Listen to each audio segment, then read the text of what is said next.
now it is time to actually put this thing together. I am gonna be completely honest, I've never built a PC before. I also just want to show you and tell you all the parts that I got. So if you're wanting to build the same PC as me, you can. I'll put them in the description as well, just a quick link. And here we go. I do want to let you know that my PC is a little bit overkill just because I have to do video editing.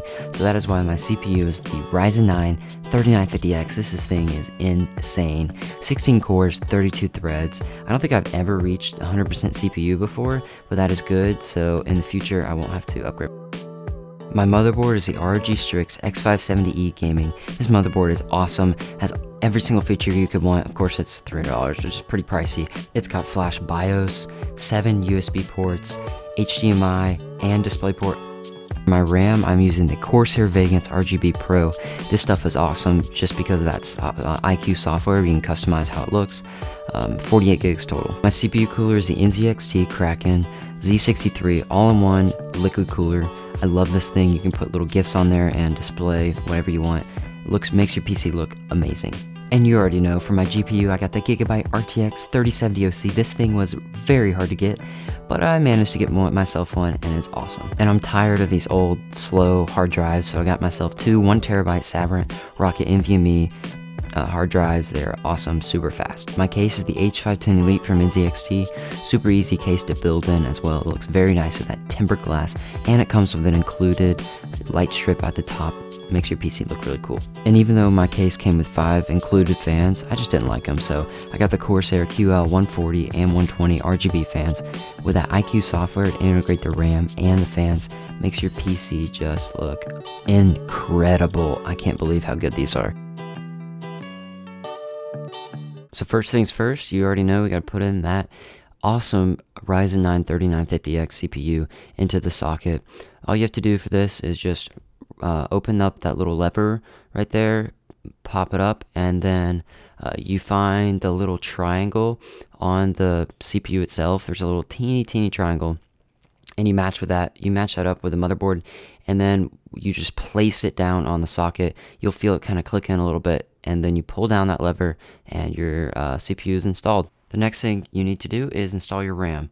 So to do this, look on your motherboard, make sure you put in the right slots, and then you push out those two little fins on the sides, and you push in until you hear that click. Yeah, man.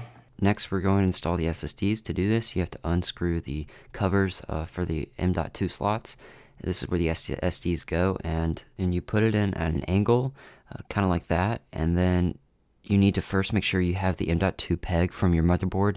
It'll include a little thing you screw onto the motherboard, and then you push down on the SSD, and then you use the other teeny little screw that comes with it to screw on top of that to keep it held down. Then you just do the same thing with the next one, and then screw everything back down how you found it. The next thing I thought was very hard, which is putting on the CPU cooler. I had to watch a few videos to figure it out, but thankfully I was able to get it on there, and it works just great. Putting the rest of the PC together is just kind of boring, so I made a time lapse, and here you are.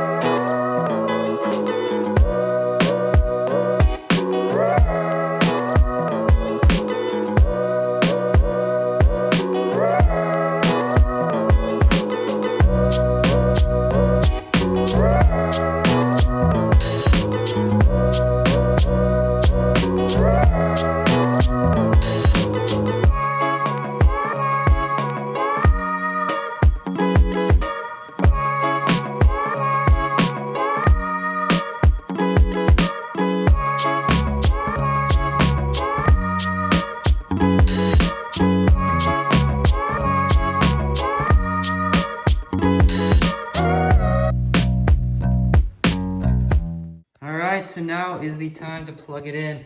This is crazy. Oh my gosh, it's gonna be great. Let's see if it turns on. See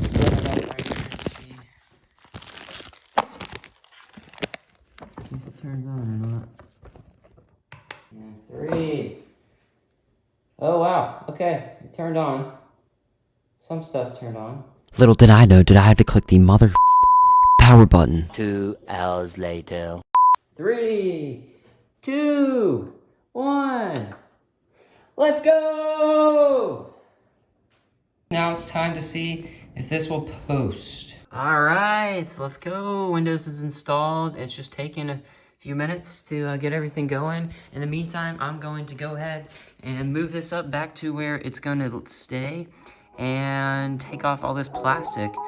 So I'll see you in a second.